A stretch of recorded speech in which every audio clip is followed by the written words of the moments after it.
Now it's my pleasure to welcome in Joe Sonona from the Sonona Group, and Joe always has something interesting to show. First of all, welcome back, Joe, and I know you have something that really is the top of your mind tonight, so let's get right into it. Okay, I'm kind of wearing two hats tonight, and one of them is I'm promoting my Green Festival on Saturday, May 21st in Kennedy Plaza, Long Beach, and we are looking for vendors, so if you want to call in at 897-2700 for vendor information, and we'll gladly set you up for Green Fest. The second is we're having our Green Seminar Series at TD Bank on Wednesday, March 2nd, and that will feature Empower Solar once again, and hope you'll come out to hear the basics of solar energy. But tonight I'm going to shift my attention to good friends of mine, Neil Sterra and Susan Gruen-Helsinger, who is the founder of the Jason F. Gruen Research Foundation. And they have a lot to say about our upcoming event here in our school district that is saving lives, and we're going on our third year this year of saving lives in our very own school district in Long Beach. More on this, and here's Neil Sterra. Thank you, Joe. My name is Neil Sterra, local realtor. We have a program nationally, We're More Than Realtors, and we started about 3 years ago in the Long Beach Middle School to do echocardiogram screening for all 8th graders who want to participate in sports. We've screened almost 100, and we've actually saved 4 lives. So the program will continue, but it would never have gotten started if it weren't for Susan Helsinger, the founder and promoter, along with Schneider's Children's Hospital, which is now Cohen's, and the Long Beach School District. So I'm going to turn this over to Susan Helsinger, and she'll talk a little bit about how this program came to Long Beach. Thanks very much, Neil, and thank you, Howie, for having us. My name is Susan Gruen-Helsinger. My son, Jason Gruen, was a sophomore in high school, an honors student, and he died walking into Manhasset High School to his first period class. At that time, I decided, what can I do to keep his memory alive? And so I started the Jason Gruen Foundation, and we helped build the Heart Center at Columbia Presbyterian Medical Center and Cohen's Children's Hospital. But one of the things I always felt was, had my son had an EKG or an echocardiogram, maybe we would have found his problem in advance and he wouldn't have died. So we started this program. I gave all the equipment to Cohen's Children's Hospital. You'll have to excuse me if I say Schneider's. It was recently changed to Cohen. And Dr. Bierman and I worked together, and we screened 8th graders for cardiac abnormalities with an echocardiogram and an EKG. And we've started it in Belmore Merrick. And we went all around Long Island to those school districts that would allow it. And my husband, Jay Helsinger, was born and brought up in Long Beach, and he always felt it would be wonderful if we could do it in Long Beach. And 3 years ago, with the help of this wonderful man, Neil Sterra and Joe Sonona, it was brought to Long Beach, and we will be continuing it in the spring. And now I would like to turn this over to Neil, and he'll give you the information about it. Thank you, Susan. We will be performing our next screening event at the middle school this spring, probably in April. And again, with the help of Superintendent Dr. Greenberg, and especially the athletic director, Arnie Epstein, and Barbara Young, the nurse. Now, one last thing I'd like to say is that the recent death of Shakir Moore a couple of weeks ago, we still don't know the results, but 16 years old, collapsed on a basketball court at Martin Luther King Center. It could turn out that it was an undiagnosed heart problem, and that is exactly why we do what we do. So I thank you all, and I thank you for having us on. Howie? Okay. Thank you very much. Very moving statement. I really loved being a part of Sunday's event. Got there 8 o'clock in the morning, and what's so great about the polar bears is that thousands of people go in the water, and every penny raised, every sweatshirt, every bracelet, everything that is purchased goes to Make-A-Wish Foundation. You know, I read a story about a sick child that was sent to Disney World for Make-A-Wish Foundation.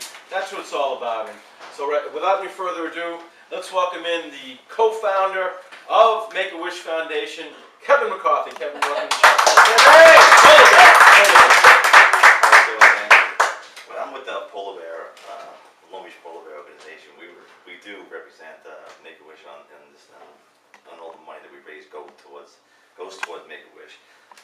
Sunday was a great day. We came out, the sun was shining, and people that came out. We had over 6,000 people in the water, and spectators seems to be 10, 12, 15,000 people out. The money that was raised through pledge sheets, donations for sweatshirts. We raffled off a surfboard that a young girl in the area had her and her father built. It was just amazing, the people that came out and the money raised. And I just wanted to thank everybody who participated in making it a very successful year. And I'm going to give it back to Howie here. All right, that's great. And stay here, Kevin. Kevin just mentioned that a family that donated a surfboard. Well, that family is the Romig family. Shannon, talk about, first of all, thanks for coming, but talk about how your family built this surfboard from scratch and every year donates it to the Polar Bears Make-A-Wish Foundation, and all the money goes to the Make-A-Wish. Well, the whole project of the surfboard started about 5 years ago. It was my sister's idea. She was really interested in learning how to make a surfboard, and she thought that why couldn't we do it for a community event, and the Polar Bear at the time was one of the biggest events we have in Long Beach, so they decided to put together a board. They were watching videos and they were taking notes on the books and everything, and they made like 5 great surfboards in a row, donated all the money to the Make-A-Wish, and I think every year we raise at least over $2,000 for the surfboard, just with like all these great donations. And this year was my first year, or second year rather, helping out with my dad. And I don't do most of the cutting, I just do most of the artwork on the board, which we tape down and then we glaze over it at the end, and a lot of the buffing. So it was a really nice surfboard, and it was like a great turnout this year. That's awesome. That's great. And I met a lot of really interesting people on the Boardwalk Sunday, but nobody more interesting than the Long Beach legend. Been in Long Beach over 70 years. Let's give it up for Donnie!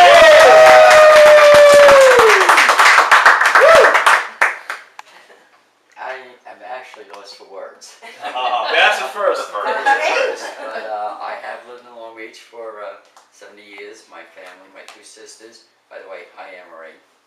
And my grandparents on my mother's side came here from Oceanside.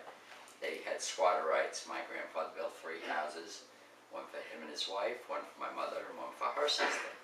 And that's how we started growing up in Long Beach. I've only lived in about 4 different houses in Long Beach. I'll never leave. And then on my father's side, my grandfather, Cap Barriscale, he was known. He was one of the first captains in Long Beach.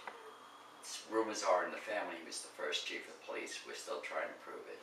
But we do have pictures of him. And my grandmother, she started the hospital fund for Long Beach Memorial Hospital. She's a legend in herself. I've worked very closely with the Historical Society, Roberta Fury. I've donated my pictures. They've used a lot of my pictures. And by the way, Jay Helsing was one of my softball coaches. Like that. And I love Long Beach. I worked for the Recreation Center for 35 years under the direction of Bob Carroll, but my present boss now, Commissioner Joe Brand, nobody better to work for than Joseph Brand. He used to own Zambonis. Hold on, here's Howie. Let's give it up for Donnie! We also want to mention 2 special people. Pete Myers and his wife, Barbara, co-founder of the Polar Bears, and Pat Clemency, who's the director of Make-A-Wish Foundation. It was a great day Sunday. The weather cooperated. So many people went in, and every penny raised for Make-A-Wish Foundation. All right. We have Steve. I got an email. Earlier in the day, I handed it off to Steve.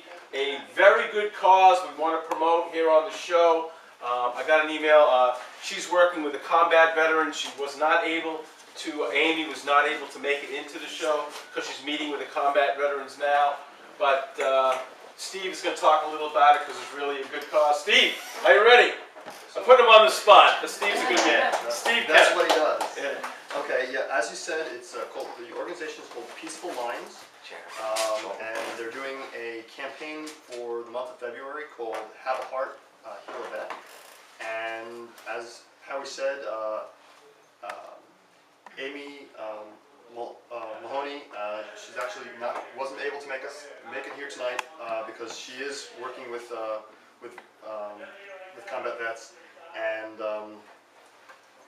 so the organization is basically to work with veterans on the I guess what are the silent wounded veterans. Right. So it's all about dealing with trauma, depression, right? The post-traumatic stress disorder. Unfortunately, one of their main I guess goals of this organization is there's a very high suicide rate, and that's very unfortunate because they're actually I have some statistics, but at this point the numbers of veterans that come back and take their own lives is actually outpacing those that are lost in combat, which is really, really unfortunate, and it shows you know, how much more is needed to deal with the vets when they come home, you know, rather than just dealing with, you know, physical injuries. These things run a lot deeper and, you know, last them for a lifetime, and it really needs to be dealt with.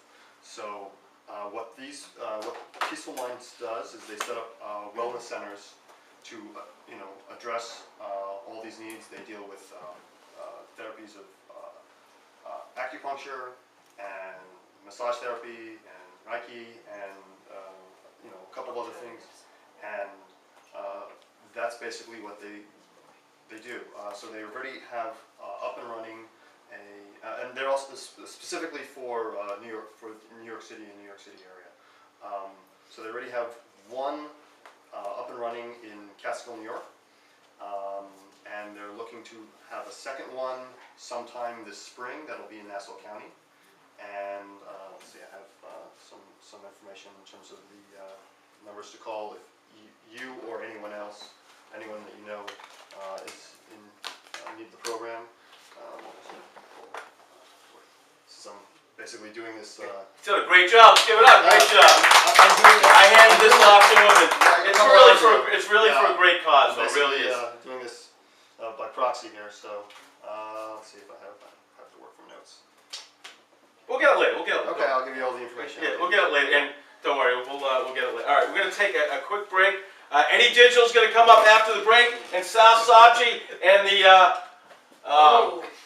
hockey spin with Tracy Lynn. We've had a very informative, entertaining show. More to come. Sal Sachi's warming up. Eddie Digital's warming up. Tracy Lynn.